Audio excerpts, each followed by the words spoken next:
Bueno, ahora vamos a resolver el ejercicio 2 de la parte 3 de la tarea, donde se pedía demostrar la equivalencia lógica entre la expresión POR y Q implica R, ver que es lógicamente equivalente a P implica Q implica R. En esta oportunidad vamos a hacer uso de una demostración que consiste en trabajar los dos lados de nuestra equivalencia y llegar a demostrar en un momento dado que en ambos llegamos a la misma expresión. No es necesario ir del lado izquierdo al derecho o del derecho al izquierdo, sino que también se pueden trabajar ambas partes de la equivalencia lógica y llegar a demostrar que son la misma expresión. Vamos a comenzar con el lado izquierdo, el POR y Q implica R. Primero, pues tenemos POR y vamos a transformar la implicación en un O, utilizando leyes de implicación. Entonces aquí tendríamos negación del antecedente, negación de Q, o R, o el consecuente.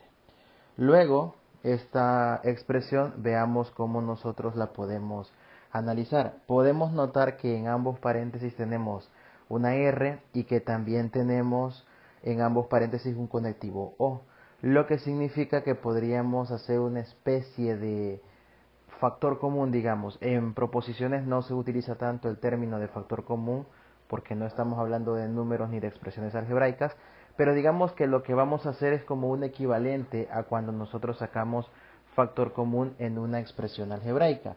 En este caso, la explicación propia de álgebra de proposiciones es que lo que haremos será el proceso inverso de la propiedad o ley distributiva.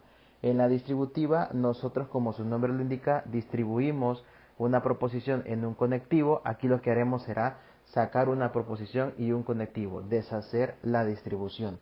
Entonces, sacamos lo común, el R y el conectivo O de los dos paréntesis, y ahora dejamos lo que sobra, P y negación de Q. Es el proceso contrario, repito, a la propiedad distributiva, y que ustedes lo podrían asociar como una especie de factor común, si lo quisieran plantear más o menos así. Ahora bien, ¿qué pasa del otro lado? ¿Qué pasa en la parte del lado derecho? Vamos a transformar, siguiendo el orden de los signos de agrupación, el primer paréntesis que está dentro del corchete, el P implica Q, sería negación de P o Q. Todo esto implica R. Luego nosotros vamos a seguir transformando esta expresión y vamos a buscar otra equivalente. Ahora vamos a transformar esta nueva implicación en negación del antecedente. Sería negación de P o Q o R. Hemos aplicado dos veces la ley de implicación para transformar una implicación en un O. Aplicamos ley de Morgan. Esto nos quedaría negación de P y negación de Q. Distribuimos la negación y el conectivo se invierte. Luego, fuera de eso, tenemos un OR. Aplicamos ley de doble negación. Negación de P es P. Queda P y negación de Q. Todo esto OR. Aplicamos propiedad conmutativa para colocar la R al inicio y nos queda RO, P y negación de Q. Podemos darnos cuenta entonces que hemos trabajado lado izquierdo, lado derecho, y hemos llegado en ambas expresiones a una equivalencia lógica. Hemos transformado los dos lados de la equivalencia en la misma expresión proposicional y por lo tanto ya se tendría aquí demostrada la equivalencia. En un lado se hicieron más pasos que en el otro, pero ahí estaría ya demostrada que las proposiciones realmente son equivalentes. Seguimos trabajando con la parte del problema 3 de la tarea y ahora vamos con el primer ejercicio. Nos pedían probar la equivalencia negación de P o negación de P y Q, ver que es lógicamente equivalente a la negación de P y negación de Q. En este caso vamos a partir de la expresión aparentemente más complicada y vamos a llegar a la aparentemente más sencilla, es decir, del lado izquierdo al lado derecho. Comenzamos con el trabajo. Aplicamos ley de De Morgan para distribuir la negación que está fuera del paréntesis más externo. Y nos queda negación de P. El conectivo cambia a un I. Negación de P y Q. El negación o la negación que está con mi nuevo paréntesis, con el segundo paréntesis que tengo al final, lo voy a distribuir también. Nos queda negación de P y negación de P. Cambiamos el conectivo a un O. Negación de Q. Nuevamente ley de De Morgan. Aplicamos ley de doble negación y esto nos queda negación de P. Esto es P o negación de Q. Tenemos entonces un negación de P y P o negación de Q. ¿Qué es lo que vamos a hacer en este punto? Pues aquí vamos a aplicar propiedad distributiva. Sería negación de P y P o negación de P y negación de Q. Ya tenemos esta expresión. Luego aplicamos las llamadas propiedades de negación o leyes de negación. Tenemos una negación de P y P. En la negación de P y P, eso me devuelve una contradicción. La contradicción puede representarse por una C mayúscula, C minúscula, por un 0 o por una F. Entonces tendríamos contradicción o negación de P y negación de Q. Ahí le apliqué una ley de negación. Hay que tener mucho cuidado con los nombres, pues hay muchas leyes que son bastante parecidas, ¿no? ¿Qué vamos a aplicar ahora? Tenemos una contradicción unida mediante un O con la negación de P y negación de Q. Cuando se une una contradicción mediante un O con otra proposición, usamos las llamadas leyes de identidad. Y la ley de identidad me dice que de esto me resulta solo la proposición que acompaña a la contradicción. En este caso, negación de P y negación de Q. Así que ya hemos llegado a la proposición equivalente. Le colocamos los símbolos de equivalencia lógica a cada uno de los pasos para indicar que lo que hemos venido obteniendo pues es lógicamente equivalente al anterior y ya tendríamos demostrada nuestra equivalencia. Vamos a trabajar ahora la equivalencia del problema 3, numeral 4. En este caso, la equivalencia tiene que ver con cuantificadores y predicados. Nos piden demostrar que la expresión existe un x tal que p de x implica q de x y existe un x tal que q de x o la negación de p de x, que eso es lógicamente equivalente a para todo x, p de x implica que existe un x, q de x, y la negación de, para todo x, la negación de q de x y p de x. Entonces nos piden probar que esto es una equivalencia. Aquí hay que tener mucho cuidado y prestar una gran atención a los signos de agrupación y a que estamos trabajando con predicados y cuantificadores. Esto significa que debemos hacer uso de tanto propiedades para proposiciones, leyes de proposiciones, como también propiedades de equivalencia de cuantificadores. La estrategia a usar será la misma que se utilizó ya en algún otro ejemplo de trabajar los dos lados de la equivalencia y llegar a probar en un momento dado que se llega a lo mismo. Así que vamos a trabajar las dos partes de la equivalencia lógica. Vamos a comenzar con la parte que yo tengo en pantalla arriba, pero que en el fragmento de la tarea aparece en la parte de la equivalencia en el lado izquierdo. Entonces, vamos a comenzar trabajando con existe x tal que p de x implica q de x y existe x tal que q de x o negación de p de x. Comenzaremos con esto. Primero vamos a hacer uso de propiedades de equivalencias entre proposiciones, teniendo en cuenta que P, Q son, en este caso P de X y Q de X son predicados. Si nosotros lo vemos como proposiciones, podemos aplicar equivalencias entre proposiciones y decir lo siguiente. Vamos a transformar la primera implicación de mi primer corchete en un O. Entonces nos queda existe X tal que la negación de P de X o Q de X. En el segundo corchete, pues por el momento, lo único que vamos a hacer es aplicar distributividad. distributividad, pero eso lo vamos a hacer en el siguiente paso, aprovechando que tenemos acá dos existenciales y los existenciales están siendo aplicados ambos a un O, tanto el primer existencial como el segundo. Entonces, como son existenciales aplicados a un O, recordemos que el existencial es distributivo cuando se le aplica a un O, pero no lo es cuando se le aplica a un I. En este caso aplicamos la distributividad de el cuantificador existencial y nos queda existe X, tal que negación de P de X, o existe X, tal que Q de X, y todo eso unido mediante un I con existe X, tal que Q de X, o existe X, tal que negación de P de X. Y ahí tenemos ya distribuido nuestro existencial. Entonces, por el momento vamos a dejar este resultado como lo que se obtiene de la parte izquierda de la equivalencia que queremos demostrar. Le vamos a llamar a esto expresión 1.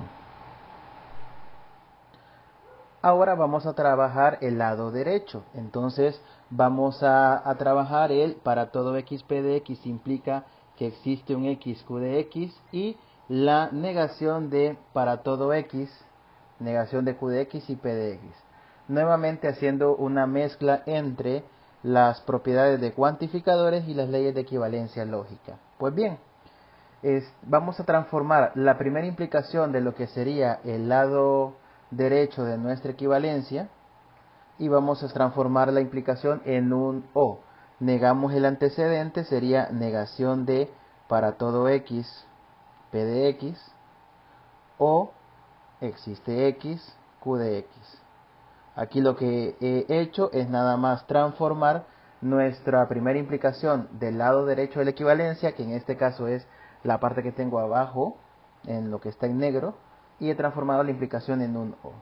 En el siguiente corchete, lo que nosotros podemos hacer es, bueno, tengo un para todo aplicado a un I. El cuantificador universal, el para todo, es distributivo sobre el I. El existencial era distributivo sobre un O. El para todo es distribuible sobre un I. Entonces, aplicando propiedad distributiva, quedaría para todo X, negación de Q de X, y para todo X, P de X, aplicando, repito, propiedad distributiva. Bueno, ahí tenemos ya los primeros pasos en este lado derecho de la equivalencia. En el primer corchete ya no puedo yo aplicar distributividad porque ya tiene cada parte un conectivo, pero tenemos en nuestro primer término del primer corchete la negación, tenemos la negación de un para todo, de un cuantificador universal. Y por propiedades de cuantificadores, la negación de un para todo se transforma en cambio el cuantificador, pasa a ser existe x. Bueno, aquí perdón, le había puesto el x entre paréntesis, pero no es así. Sería nada más aquí existe x, tal que negación del predicado, negación de p de x. Esta es nuevamente una propiedad o una equivalencia de cuantificadores. Negar un cuantificador significa cambiar el cuantificador si es un universal a un existencial y negar el predicado, que es lo que se ha hecho acá. Esto es O, existe X, Q de X, y ya tenemos aquí finiquitada la primera parte de nuestra equivalencia. Luego tenemos un I, vamos a transformar el segundo paréntesis. En el segundo paréntesis tenemos que distribuir una negación en un I. Aplicamos De Morgan y nos queda negación de para todo X, negación de Q de X. El cuantificador, en este caso, perdón, el conectivo I se transforma en un O y negamos el segundo cuantificador existencial. La negación de para todo X, aquí sería la negación de para todo X, P de X. Hemos distribuido por propiedades de De Morgan la negación y el conectivo I se transforma en un O. Bueno, el primer corchete ya no tenemos nada más que hacerle. Ya le aplicamos la negación al primer cuantificador y el segundo pues no tenía negación. Si ustedes revisan el resultado al que llegamos en la parte del lado izquierdo, pues es en la primera parte es esto mismo, no cambia. Y luego esto queda I.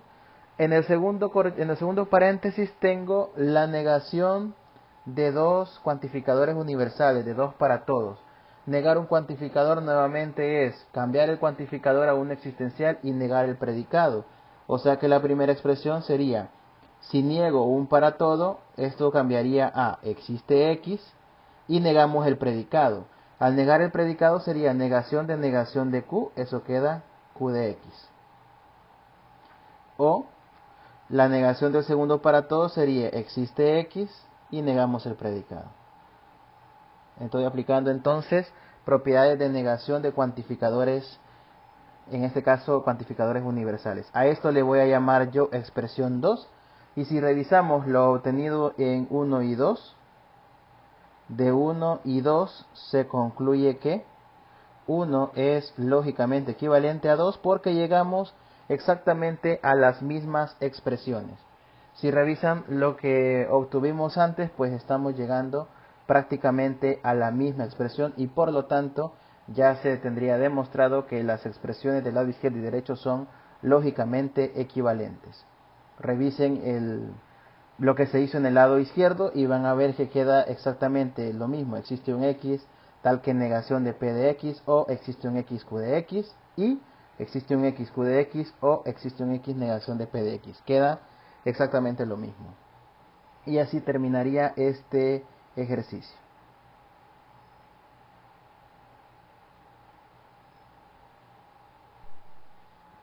Vamos ahora a trabajar con el último ejercicio que me habían preguntado, que es el tercero del problema 2 de reglas de inferencia. En este nos dan 8 premisas y nos piden demostrar que la conclusión de esas 8 es R, utilizando obviamente reglas de inferencia. Hay que estar conscientes de que al usar reglas de inferencia eso no significa que no podemos en algún momento necesitar utilizar leyes del álgebra proposicional, entonces hay que tenerlas a las manos por si se vuelve necesario usarlas.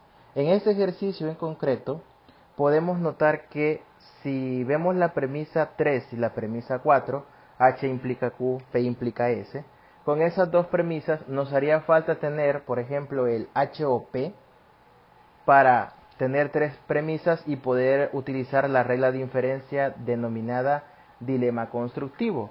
El dilema constructivo tiene dos implicaciones y un O, donde el O es un O entre las dos proposiciones que son el antecedente de las dos implicaciones. Entonces, en la premisa número 5, si nosotros le agregáramos un OP a la premisa 5, nosotros podríamos usar la 3, la 4 y el resultado de la nueva premisa 5 para poder utilizar el dilema constructivo. Entonces vamos a hacer eso.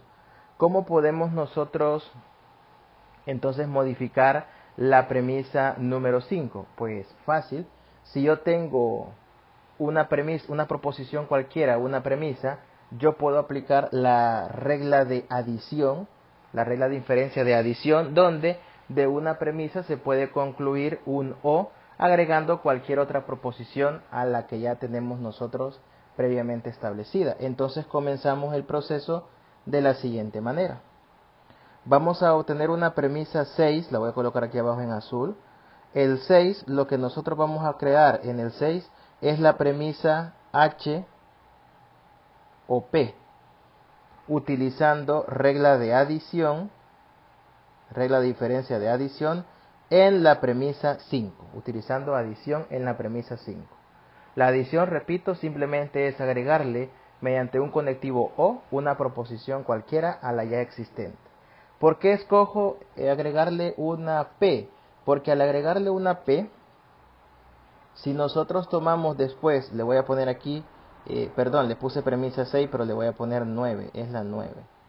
Vamos a llamarle premisa 10 a la siguiente. La premisa 10 va a ser utilizando el dilema constructivo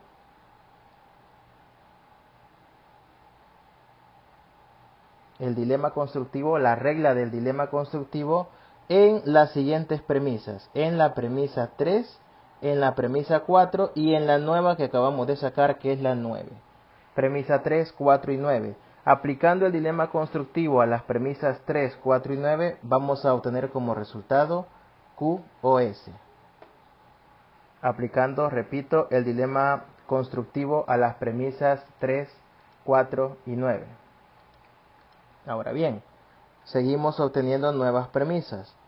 Para la premisa 11, que yo voy a colocar acá, vamos a aplicar el modus ponens, pero el modus ponens a la premisa 2 y 10, aplicando modus ponens a la premisa 2 y a la premisa 10, la 10 que es la que acabamos de sacar. Ahora bien, para poder aplicar el modus ponens a la premisa 2 y a la premisa 10, necesitamos hacerle un ligero cambio a la premisa 2. Recordemos que el modus ponens es tener una implicación, colocar el antecedente igual y luego se concluye el consecuente. Entonces, en el caso del 2, el antecedente no es Q o S, sino que es P. Por lo tanto, le vamos a aplicar una regla de equivalencia a la premisa 2, y la regla de equivalencia es la regla de la contrarrecíproca. La contrarrecíproca significa invertir el orden de las premisas en la implicación, pero negando ambas proposiciones. Invertir el orden, perdón, de las proposiciones en la implicación, pero negando ambas proposiciones. Cambiamos de posición el P y la negación de S o Q y las negamos. Por eso ahora queda S o Q implica negación de P. Eso es por la propiedad o ley contrarrecíproca. Entonces, a esta nueva premisa 2, al aplicar la contrarrecíproca, a esa nueva premisa 2 y a la 10, le aplicamos el modus ponens y con eso obtenemos negación de P como premisa 11. Vayamos marcando las premisas que ya utilizamos. Acabamos de usar la 2, ya utilizamos la 5, ya utilizamos la 3 y la 4 también, ya se usaron. También ya usamos la 9 y la 10, que son dos de las que hemos ido obteniendo. Nos quedan la 1, 6, 7, 8 y la reciente 11 sin utilizar. Bueno, continuemos.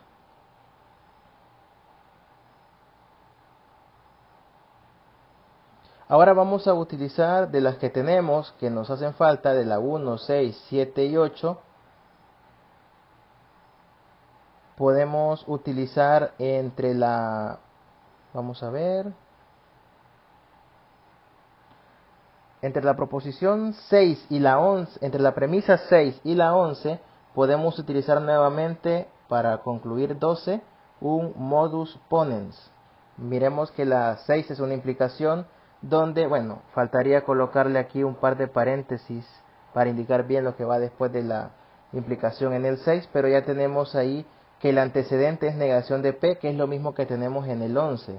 Entonces, de las 6 y 11 aplicando modus ponens, nosotros obtenemos negación de Q o negación de S, aplicando modus ponens a la premisa 6 y 11. Ya solo nos quedan la 1, 7, 8 y 12 por trabajar. ¿Qué más podemos utilizar nosotros en este caso? Pues veamos la 12, que es la recién obtenida. La 12 la vamos a utilizar con la 1 por modus ponens también, en la premisa 1 y 12, pero haciéndole un pequeño cambio a la 12, a la 1, perdón, a la premisa 1. Le hacemos un pequeño cambio y fue lo mismo que hicimos con la premisa 2, aplicar contrarrecíproca.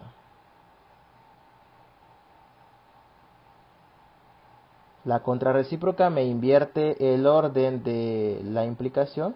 Q y S implica negación de P en este caso, pero negamos las dos proposiciones. Invertimos el orden de la implicación, pero las negamos. Entonces queda negación de Q y S implica negación de P.